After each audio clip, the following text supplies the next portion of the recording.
You seeing this power curve? Seeing it, not believing it. Run it again. Watch Officer Prand Kesu had monitored the drift for 6 years and had never once seen a lone vessel loiter this close to a Lazarus-class relic without dying. This one had been parked there for 40 minutes. It was humming. 2 systems over.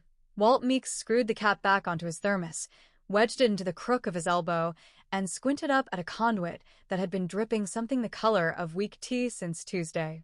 "All right, you son of a gun," he said to the pipe. "Let's see what you're hiding." He'd been fixing that same joint for 3 years running. It never held. Nothing on the Coventry held for long. She was an old bird, patched twice over, and kept together with what he liked to call spite and Teflon tape. He didn't mind. Company was hard to find out here, and the ship never talked back, except for the one panel that beeped if you didn't feed it a 6-digit code every Tuesday like clockwork, which he did, mostly because skipping it once had made the lights flicker, and he hadn't felt like finding out what skip number 2 looked like. Kesu pinged the duty desk. "You seeing this power curve?" "Seeing it. Not believing it," came the reply. "Run it again." He ran the scan a 3rd time. Same result. 1 occupant, unarmed, biological, currently humming something with no discernible melody. No weapons batteries were active. No shields were up. The relic's core, however, was warm. Not dangerously warm, just awake, the way a sleeping animal is awake the moment you touch its ear. Kesu had read the file on Lazarus-class hulls exactly once at the Academy and had skipped straight to the casualty appendix. He did not want to read it again. He flagged the anomaly for Central and went to get tea, hoping someone smarter would explain it before he had to look at it twice. Someone smarter did not have good news. Dr. Amsel Voro had spent 11 years cataloging wreckage from the Threll War, and she recognized the harmonic signature the instant it crossed her desk. 3 low, even notes, the exact resonance the Lazarus array produced during its warm-up cycle, the same cycle that had, 30 years earlier, reduced 2 moons of the Threll homeworld to gravel as a warning shot. No invasion required. Her junior analyst, a nervous young Kalathi named Austin, kept refreshing the archival footage like it might change. It didn't. 3 moons became 2 moons became gravel in 11 seconds flat, every time he played it. "That's the same hum," Austin said quietly. "That's the exact same hum." Voro read the word warning 4 times. This wasn't one. This was a maintenance log, time-stamped every Tuesday for 6 straight years, filed under a designation that translated roughly to coolant top-off. Don't forget the filter this time. Someone was performing routine maintenance on a Doomsday weapon. Weekly. Walt cracked open the filter housing, grimaced at the sludge inside, and held it up to the light like it had personally wronged him. "You," he told it, "are disgusting." He scraped it clean with a rag that had stopped being a rag several owners ago, slotted in a fresh filter, and gave the housing a satisfied pat, the kind you'd give a dog that finally quit chewing the furniture.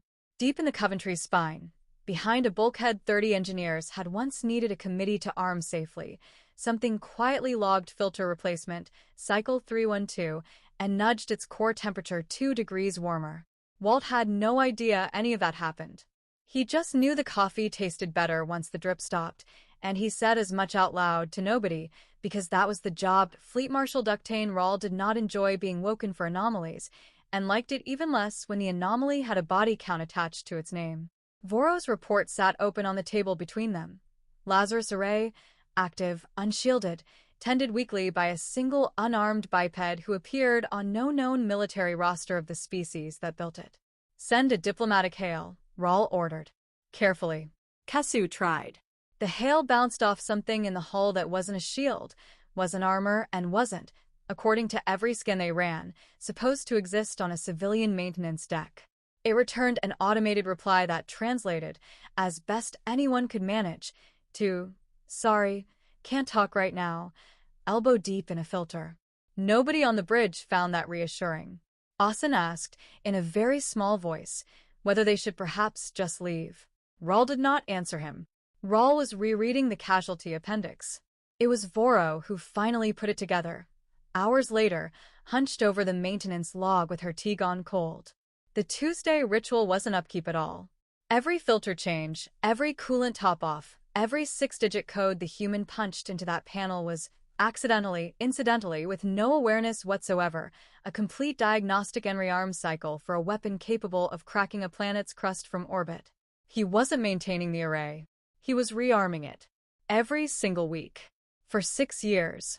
A single misstep in that sequence, one skipped filter, one wrong code, could just as easily have left the array primed and unstable instead of primed and stable, and nobody, least of all Walt, would have known the difference until it was somebody's turn to be a warning shot.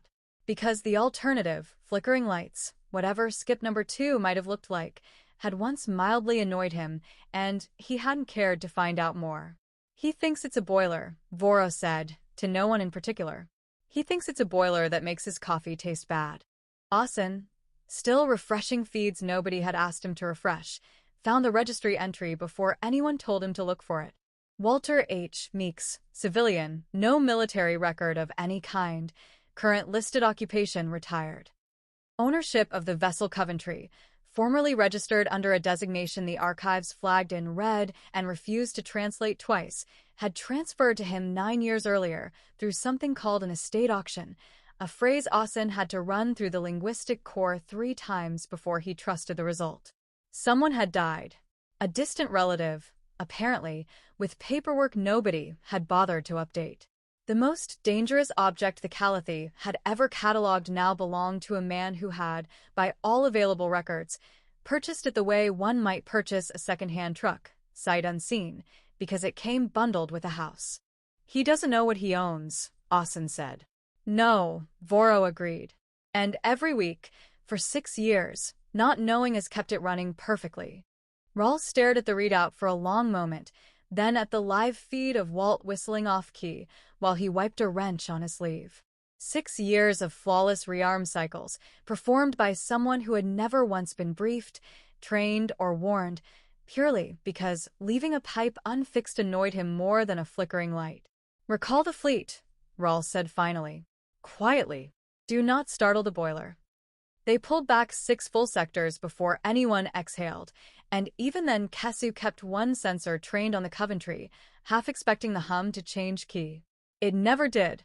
It just kept ticking over, patient and unbothered, exactly as it had for 6 years, because the only thing standing between the Kalathi Suzerainty and a very bad afternoon was a man who thought Tuesdays were for filters.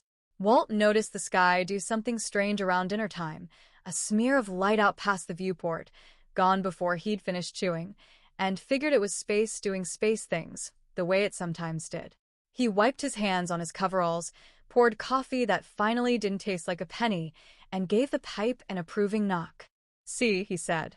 "Wasn't so hard." He had no idea a fleet had just backed off 6 sectors to avoid startling him. He just knew the coffee was good, the pipe had stopped dripping, and next month's filter was already on order. He was, by his own estimation, having a pretty ordinary week. Somewhere behind the bulkhead, the Lazarus array logged cycle 312, complete and settled back into its hum, patient, sleeping, and 2 degrees warmer than it had been that morning. Next month was the big service. Walt was not looking forward to it. That valve always fought him.